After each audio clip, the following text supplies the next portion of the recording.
And we're live. We are, and we're ready. There you go. We're ready. We were ready to go. We were holding. It was like holding back a dog, that's trying to lunge after something. Like we have so much to talk about. We are so ready to talk about things. Let's go. I mean, I feel like everybody's been talking about this this news this week. I don't know if it's been in your conversation. It has certainly been in mine. Absolutely. I talk every conversation, including with the key subjects. The subject matters. So what you go. You've known her longer. No, yeah. So Mel Courtwright, Melanie Courtwright, Mel, as I've been calling her for 20 years now, which just really makes me feel old. Anyway, president, CEO of the Inside Association, has done just a bang up job with that. Was recruited to come in as chief strategy officer of Sago. Brilliant move for all involved, for what it's worth. I did have the privilege to chat with Mel when the news hit that morning, and she's really excited, and I just think it's just a smart move. But implications, right? Changes for the association. You want to throw your hat in the ring? They need a new CEO. The search is on. The search is on. He was like, "That's a search party that I like. A search party that I don't. I think search team, whatever, search committee. That's one you'd want to be on." I'm like, I want to see, like totally confidential. Of course, I'm sure everybody there would be respectful of who throws their hat in the ring, but I would love to be a part of like who's throwing their hat in the ring for that job. Like, I know. That's what I want to see. Morbid curiosity has me wanting to know who wants that job, and anyway. So that definitely engaged in that. I have a text string going with someone close to that on throwing out ideas. We were like, what about so and so? What about so and so? What about so and so? So yes, that conversation is happening. What I can say with 100% certainty is it ain't me. And I mean, Karen, maybe you would be fantastic. I don't, but I hope not. I'm down for the salary. That's all I'm going to say, which is public information. It is public information. It is, it is, hey, the CEOs of trade associations, it's a rough job. Actually, I'll share this. Years ago, the ARF, Bob Baracci, who was the legendary CEO of ARF, who really took it to all of its heights. When he decided to retire, they reached out to me to ask me if I wanted to throw my hat in the ring. And I would always say, you couldn't pay me enough to live in New York City. They maybe could have paid me enough to live in New York City. Apparently. It was pretty good. I say to people all the time, like, the Green Book is many, many things, but we are not all in this to get, super rich. This is really passion work that we do. No. Anyway. But it was at that point, Gail Fugit had just left General Mills, and I suggested Gail. And that is what happened. I'm not taking credit, but I played some role in Gail taking over as CEO of the of ARF during that time. But yeah, but it's a pain in the ass. Managing a nonprofit and memberships, and it's a highly political. You have to have immense political skills, which I have none. I am so impatient with anything like that it's not even funny. So smile all around. Anyway, the priority deadline is November 14th. So if you are thinking that you would like to throw your hat in the ring, there's a search committee, CEO search at insightsassociation.org. You can look up the, there's a press release, which Carly is sharing. You can kind of look up the job description. I took a look at the PDF of it. It's like 5 pages long. So, anyway. Again, I have all sorts of thoughts running through my head about, like 100,000 per page. Like how do they break that down?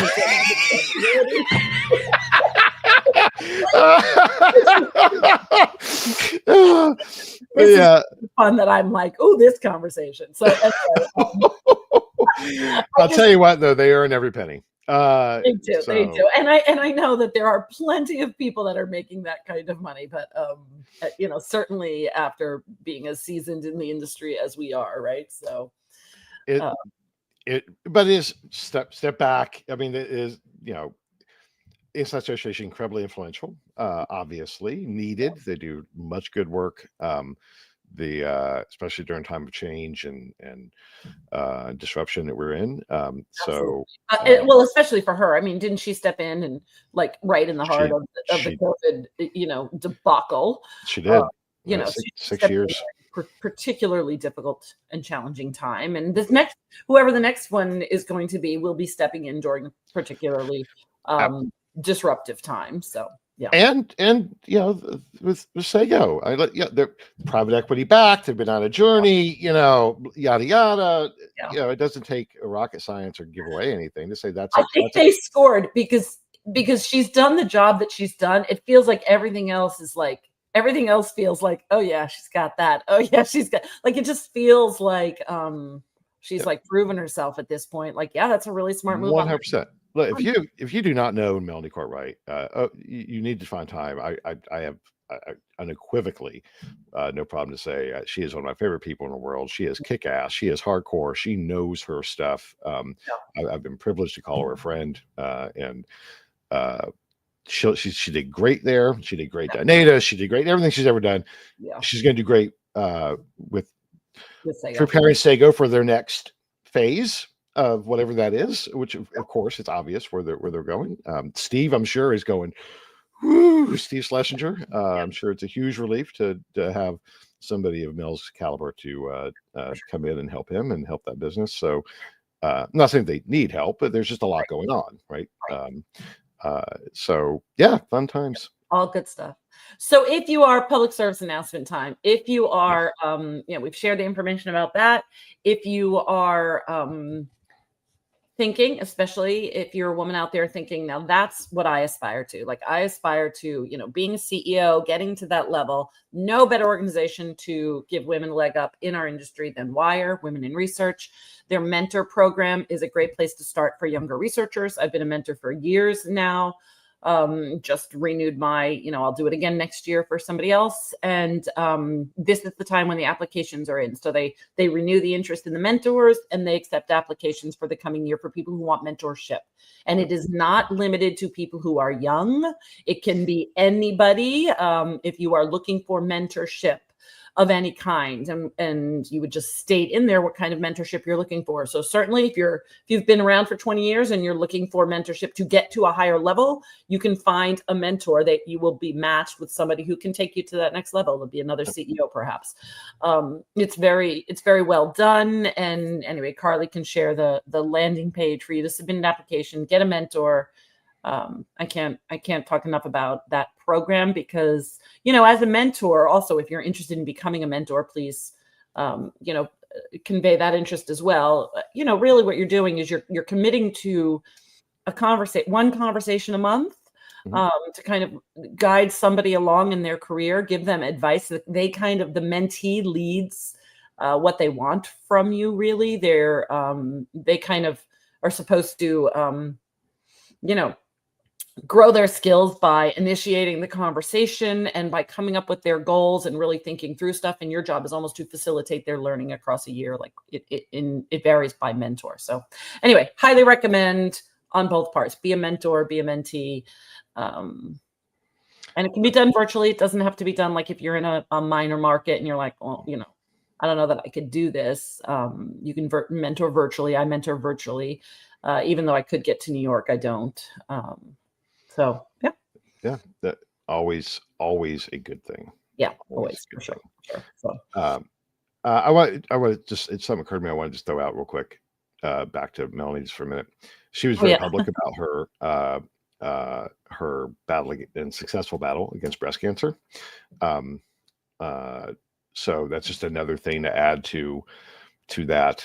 I just wanted to acknowledge that she was very brave in sharing all that publicly, and going through that, and then go to this change. So she's been just knocking it out, So anyway, sorry, it just occurred to me. I wanted to throw that out there. Sure, you got that. And strong women are made stronger with the help of other women, and we're all elevated once we help each other in the survivor space and in the professional space. So 100%. Yeah. All A right. couple of other PSAs. Yeah, speaking of growing your career in one way or the other, IX Europe call for speakers. That's all you, Karen. So IIEX Europe call for speakers. It's funny because a lot of people are like, oh, that's happening now. Surprise, because it feels like we just had our North America call for speakers, which was amazing, by the way. We had so many amazing submissions to North America. I'm excited to review the Europe ones in the next few weeks. That call for speakers officially ends this, I think Sunday night is what it's set for, because a lot of people need to work on them over the weekend. My hunch is that our marketing team will extend them another week because we've had several requests, please, for various reasons. That just happens almost every time. So, kind of do your best to get it in by the deadline, just in case I'm wrong about that, because the deadline is Sunday night. And it will be competitive. For those of you who are like, oh, I hope ours is selected or my submission is selected. It will be competitive based on where we've been trending. And what that means is we will have more submissions than available speaking spots. And I will have to make some hard choices and hard decisions about, what comes in and what doesn't. So I ask people to please not take it personally. It's a numbers game. We will, it's unbelievable how many are coming in these days. I love it. I love to look at all of them. And, it's competitive, and then some people ask, and I'll just do this last thing. Some people have asked, can I submit more than one? And the answer to that is technically yes. But numbers doesn't mean I'm going to, that any of them are going to get through. And really the best thing you can do is put in the best submission you can. right. Like a strong submission is going to beat 5 half-ass submissions any day. Like, I don't know. So really just put your best foot forward when you're doing that, because if you have a strong talk that's, at that intersection of insights and innovation, which is what IX stands for. And, if you're pushing the envelope, if you're thinking about great new things, you know the drill, Lenny. Yeah. I don't mean to be preaching to you. I'm kind of talking to the audience right now. Yeah. No, that's okay. Put your best foot forward in this submission. Know who IIX is and what types of talks we feature. And yeah, absolutely. And there's definitely, we're not through the AI hype cycle yet, but we are in the cycle of prove it, right? Yeah. So I think that's part of the consideration set of, if you got cool stuff, absolutely, IX all about the cool stuff. You always get the edge when it's proven, which often is a case study, often, a presentation with the client or something of that nature, right? To show this stuff in action, show the difference that it's making. Because we're in that cycle right now. Yeah. Anyway, speaking of cycles, let's do of cycles. One more PSA. So, I think many of us in the industry got the email, the message from Kelvin Claveria from Reach3 Rival Technologies is doing a market research trends report. Survey link is out there right now. To me, it's always fun to see, the results of this type of work. So also you get to check out the platform in the process. So kind of cool. There's that. Well, and related, so we are putting together the last components of the new grit report. And so all of these yes, that's coming out soon. But I love these other studies that are done, because it's, we get to validate. So they're generally not duplicative. We all try and, okay, this is what grit does, or this is what, SMAR does, whatever. Right. But there's always some level of kind of cross validation. We're asking similar things in some ways while trying to go in new territory. And collectively, that's fantastic, especially now in the era of AI, right? I'll be the first one download these reports and say, all right, let's compare. Let's see what's happening. Yep. So cool. So I'm sure Carly's sharing that link too. Then I just realizing, like, at some point, the Grit Forum's got to be coming up in a couple of weeks. I've heard. Grit Forum's coming up. Grit Forum's coming up. In November, where we'll talk through, panels and everything about all the results. Hey, we designed this report to explore relevant topics in a different and deeper way than we ever have before. that is paying off. Yeah, boy, we are. When we talk about being in a period of disruption, well, that has been quantified now, and I think that a lot of folks are going to go, "Oh, Yeah. okay," Cool. from this Cool. report. Yeah, no, I look forward to seeing it too. Nancy, always good to see. Isn't it always good to see Nancy on these calls when she pops? It's like, oh, Nancy's here. Always, thank you, Nancy. So yes, thank you, Nancy. Yeah, that's going to be great. All right, so shall we? Yeah.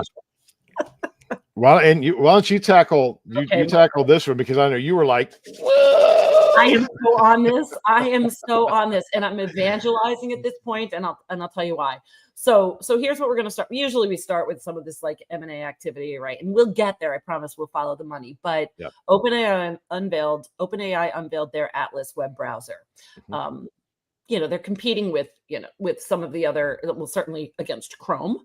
And there's Dia and there's Comet and there's these other web browsers that are integrating some GPT technology in there. But bringing ChatGPT into your everyday ecosystem is game changing. I think you had shared kind of, somebody had put there on Twitter, like the internet just got hands. Yeah.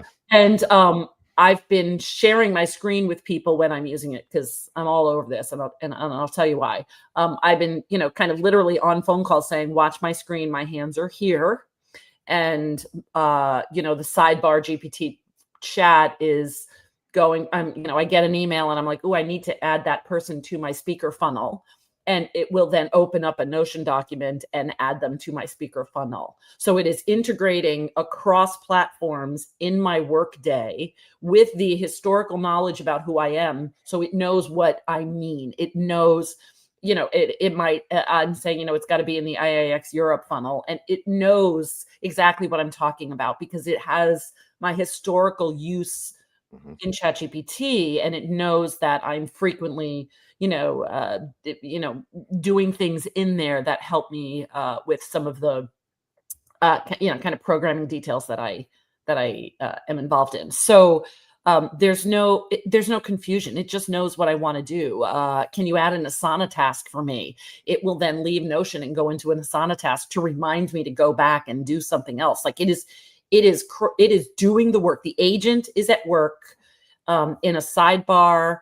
I can go into it. It's so much better than in your Gmail, for instance. We're in a Gmail Google ecosystem here, and you can have Gemini, summarize emails, and it's not great, but you can have Atlas summarize the emails and say, who do I need to respond to right now? And it will not only tell me these are the emails that came in this afternoon. I'd prioritize this one because they're a Green Book partner, things like that. Like, it's so intelligent about the agentic work that it's doing. And here's the deal. Here's why I'm all in experimenting and learning and evangelizing. This is what's going to be our work. This is how we're going to work, whether it's this platform or somebody else's. This is how our work will be happening within the year. You have to start to use these technologies. Now, I don't recommend going on in here and giving it access to all your financial information. Don't have it doing stuff in your bank account. I'm not quite shopping yet. I don't want my credit card information in here. Like, I'm using it in an ecosystem that's very controlled to practice. I'm not going to be idiotic about how much free rein I give this system, but I certainly want to up my skills so that I understand how to use an agentic browser. Yep. And that's and that's you as an individual. So for our audience, remember, we've been talking about this agentic thing for a while, and a while back we did the whole post on, what is the agentic, the agentic researcher of the future. Yeah. And we talked about things that we were hearing about, brands changing the procurement process into an agentic procurement process. Yeah. There are rumors that abound of the large AI companies looking at many companies. Sorry, I'm trying to thread all types of confidentiality stuff here, but the fight is going to be who owns the business, the business infrastructure. Yeah. right? That's driven by an agentic process. Insights is a piece of that. Data is a piece of that. Companies they're looking, right? Do not be surprised. You start hearing about direct investments or acquisitions from large AI companies in our space that are data driven while integrating processes into this infrastructure, to your point, right? To unlock more of those capabilities. It's APIs on steroids. Right? And I share the same.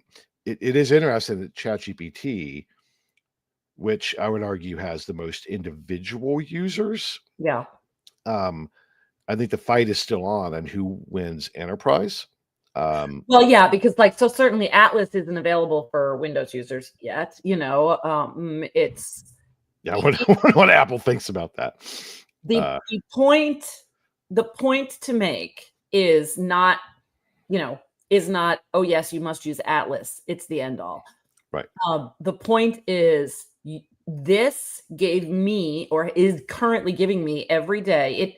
It in the search bar, it'll say to me, instead of like, what do you want to look up? It's like, you can look up something, or would you like to start your day with today's speaker curation strategy? And I'm like, yes, actually, that's exactly what I'd like to do today. Like, it's that intelligent that it's said to me at the end of the day, would you like to review how you spent your time today? And I'm like, I would actually, and it knows across my platforms. Anyway, the point to make is this is showing me how this will work at an individual level, so I can conceptualize what's going to be happening at an enterprise level. I can see all of these things that have been theoretical. I can see the agentic take over my screen. It is showing me its work. Every time it moves, it's showing me in the sidebar what its AI thought process is. So it's like right now, if I've said, hey, like that email that it really wanted me to send, I'm like, can you draft it for me? And then it's like, yes. And then it's like, okay, reading the previous thread, and you can see your email scrolling through. And then it's composing a draft, and then it's putting it into the email. And then it's like, do you want me to hit send? And I'm like, no, I'd like you to, put in a Asana task in so I can remember that I want to revisit this tomorrow. And then you can see it switch platforms. You're watching it happen. It's a very small window when we can watch that happening, because I'm pretty sure that will be seamless within the year. We won't see it showing its work. Right now we are, because it's proving itself, right? The updates are going to be incredible. This is so new, but it is really worth experimenting with safely so you can see what's happening. It's really interesting. So for our listeners, I think to sum this up, the efficiency gained operationally, organizationally, at the individual level or across the board in just streamlining task process efficiency. Pay attention, because that is a competitive edge. It's certainly a financial edge as well. So pay attention. The second is think, what does this look like even with our core business from a research standpoint? Researchers, as more people adopt this, your buying behaviors, et cetera, et cetera. Think about the data assets that are available. What does this do to sampling?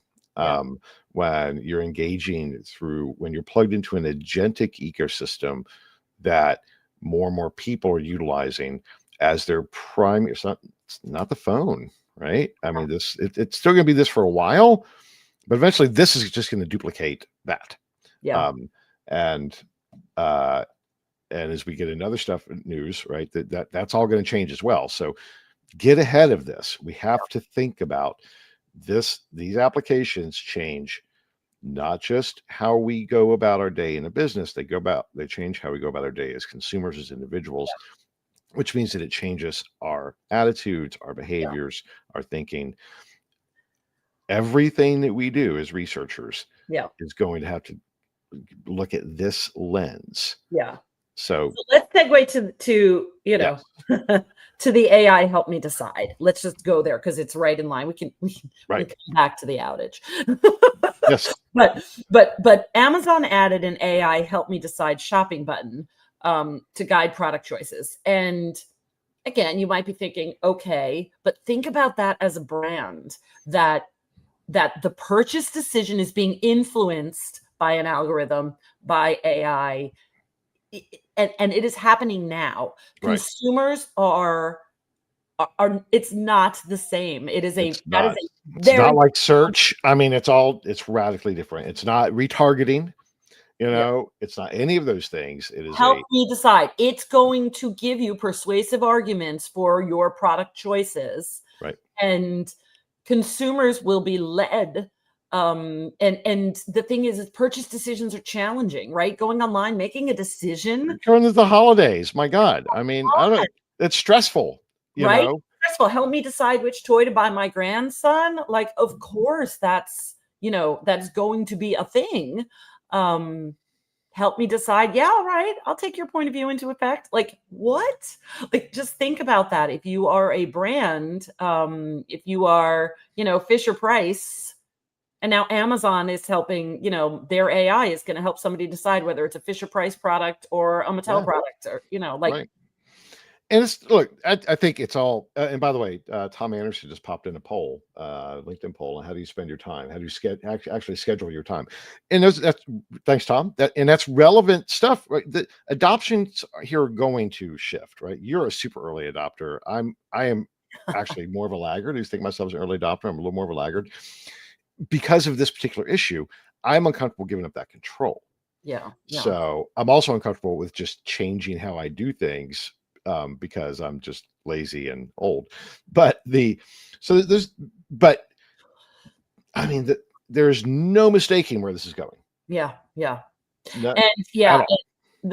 you, as a consumer, you experiment as a consumer, as a person, as a professional, right? And you see what's happening in your personal life, and then you can start to comprehend at a B2B level what this will mean. Yes. And I think that's really the all of that together. Radically different. And guys, we just have to, you got to get ahead of this. So stay abreast. That's what we're here for. Yep. But this will have profound implications on our specific industry. Yeah. At every single level. Yeah. And Amazon too. They're equipping their delivery drivers with. Wait for it. Wait for it. Smart glasses. AI smart glasses to help them streamline routes, enhance their safety. Drivers. Now, why does that matter?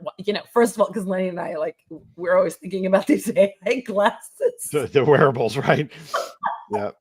But for real, right? And then we just found out that this company, Sesame, founded by Oculus alumni, raised $250 million Series B to launch a beta for conversational AI aimed at smart glasses. Yes. Right? Natural voice interaction. So I really think I'm thinking about this a lot. Sorry, I didn't mean to talk over you. No, you're not. You're good. I mean, we talk about AAB and unlock in many ways. Now we're getting into that's the agentic stuff, but actually functioning as an OS, right? And that's what what Sesame is basically an OS for wearables, and that does change the game.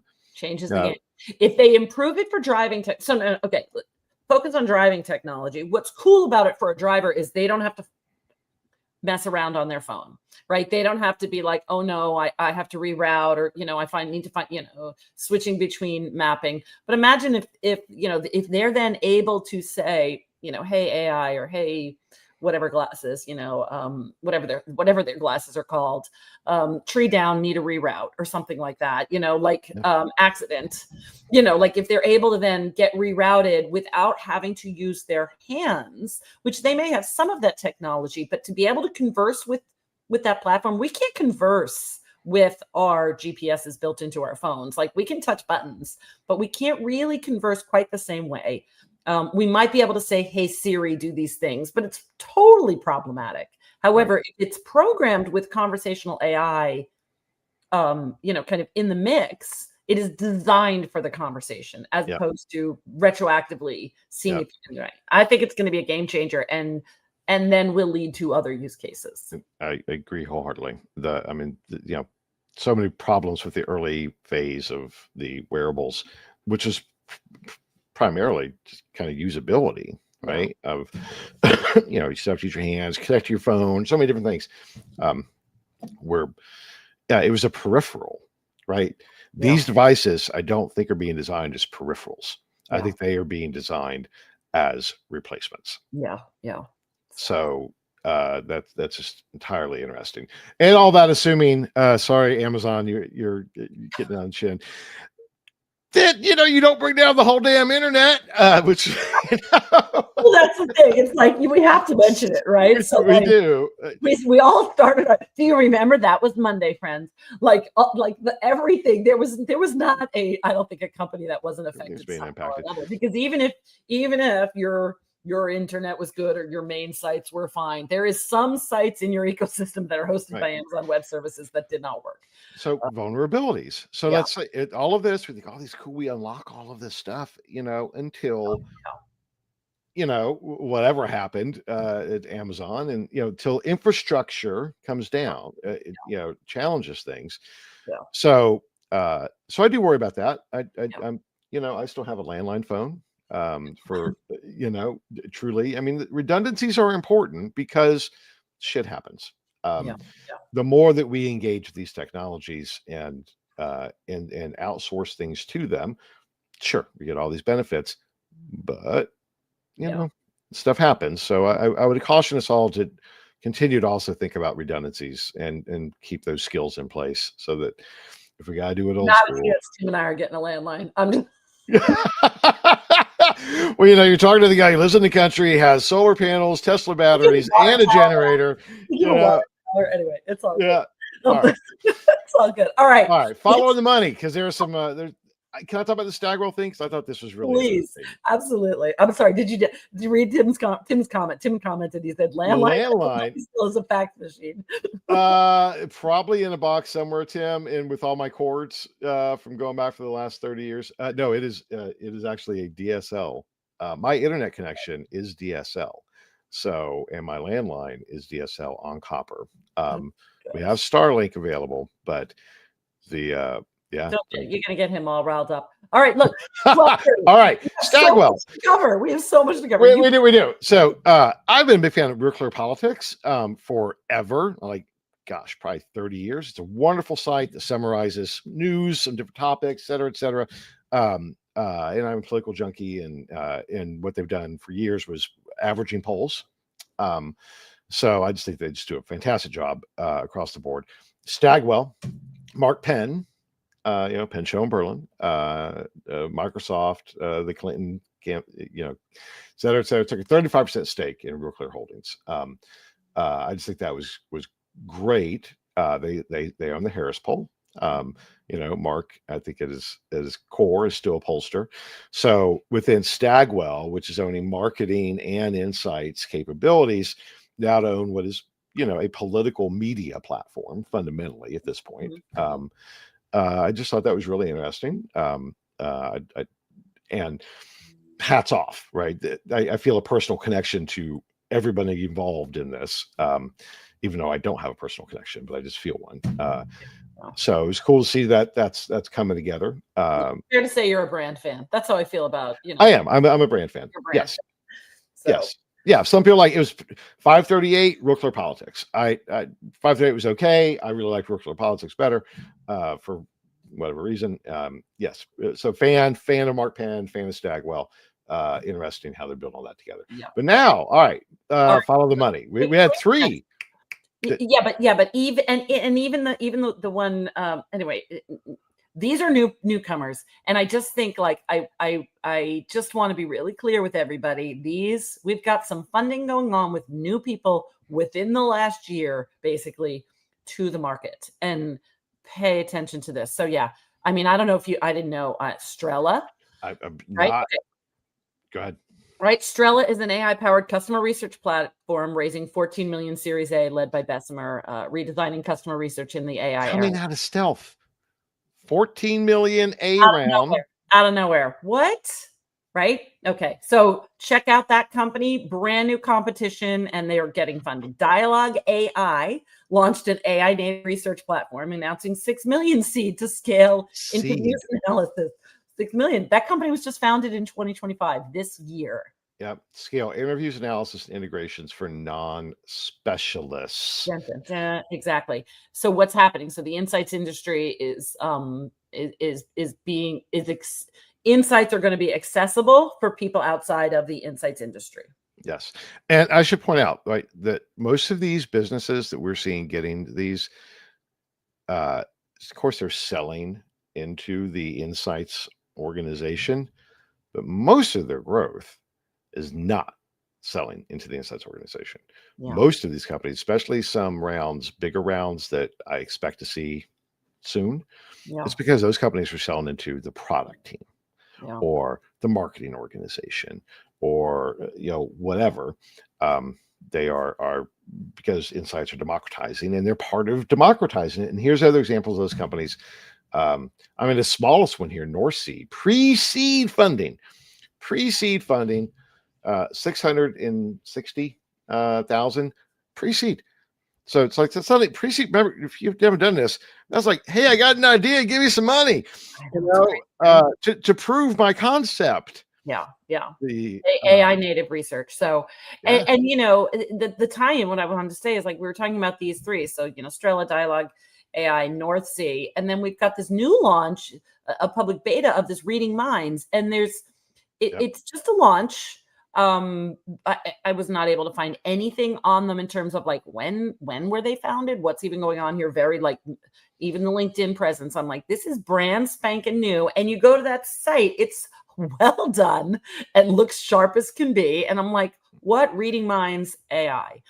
So another one that's like, let's get into the research game because we can. yes, Because AI has just made entry to this market very possible. absolutely. I like the ReadingMinds because my impression, right, they're playing a little close to the vest, was it's kind of non-conscious measurement focused, more emotional understanding, more of the psychological components of things. Yeah. So no big announcement about money. However, launching it's coming. It's coming. It's gonna come, right? Let's watch that. Let's watch that one and see when it pops up in our thing. So yeah, big stuff. You want to talk about Touchstone? I'll talk about Taluna.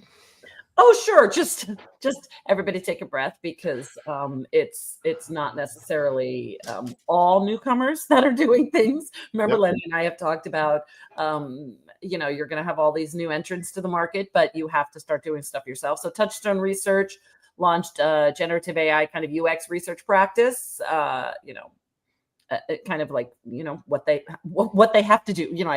What everybody has to be doing. They have to be launching AI integrations into their work to stay relevant. So good for Touchstone Research. And Taluna's in the game, right? Taluna, they were early with the synthetic sample. Remember, Taluna is a panel company that also owns data collection and owns consulting as well. So they expand their synthetic personas to cover 15 markets in 9 languages. And really around claims testing and ideation. Perfect use case for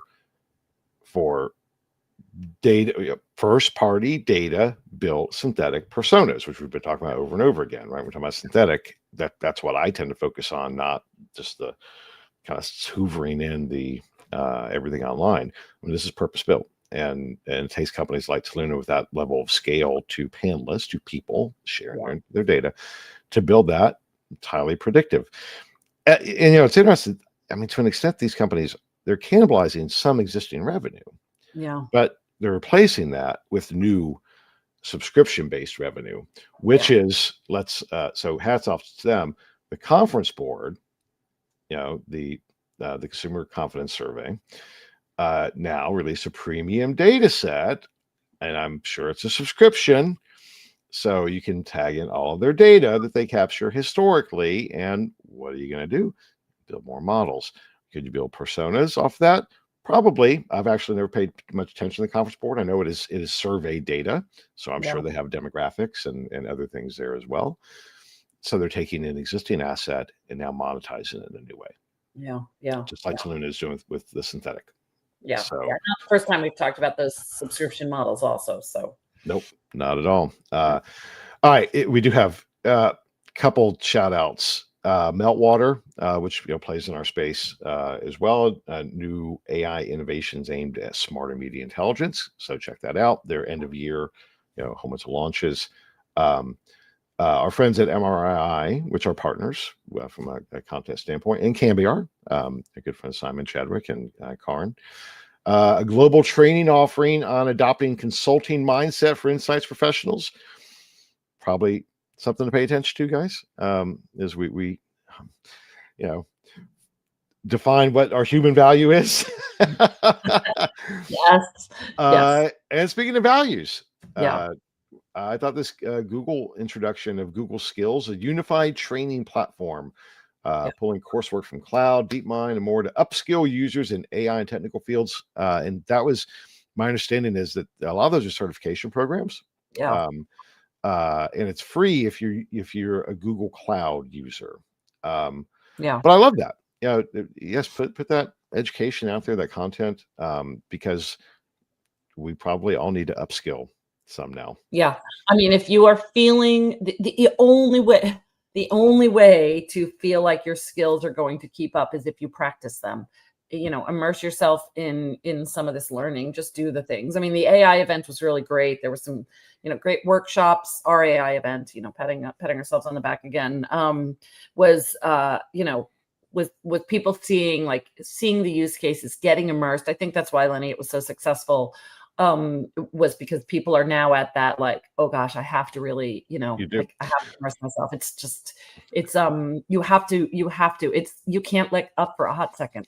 The cautionary tale, but it's relevant to this. My son-in-law, had a degree in cybersecurity. He was just working 4 years as kind of a level 1 tech support for a healthcare data company. Last week, they called everybody in a meeting, his whole team, 30 people. You're all gone. Their function was replaced with AI. So here's, young tech, who's getting into all of that. That function was replaced by AI. Now laid off, and the conversation with him is, well, first go find a job, but use this time to upskill because there are gaps. Like you got to have AI. That wasn't really part of his role because it wasn't something they were doing. So that's kind of a scary story, but the reality is that is how business, these things. That's just how things are going to flow. So make yourself invaluable. And what made us invaluable yesterday may not be what makes us invaluable tomorrow. If AI is the train, get yourself into that conductor seat. Don't just be a passenger. Absolutely. Great way. And that's probably how we should wrap, Karen. Yes, especially because it's 1:15 now. We've gone 42 minutes over, which is way more. We need to get back to our 30 minutes, right? So we do. We just get so so much excited. to cover always. Yes. So, all right, friends. Yeah, we will see you next week. And no, it's spooky. It's our spooky show next week. Oh, is next week? Is it Friday, Halloween? Friday is Halloween. So now we got to think about what we're going to do about that. I know. I'm going to come as a costume conversation. I'm a middle-aged dad. That's scary enough. I don't think we need to do anything else. And Tim said, yes, Coursera subscriptions. Yes. Love that. Companies are giving the Coursera subscriptions. Yeah, Tim works at the enterprise level. That's actually a great corporate perk. So to buy that for your teams. Yeah. All right. Yeah. Tim, we've moved on. We're already talking about Halloween costumes. You might have posted this five minutes ago when we were still talking about that, but now we're obsessing about Halloween, so it's definitely time to go. Lenny, we'll be in touch. Yes. Everybody have a great weekend. Bye-bye. All right. Take care. Bye-bye.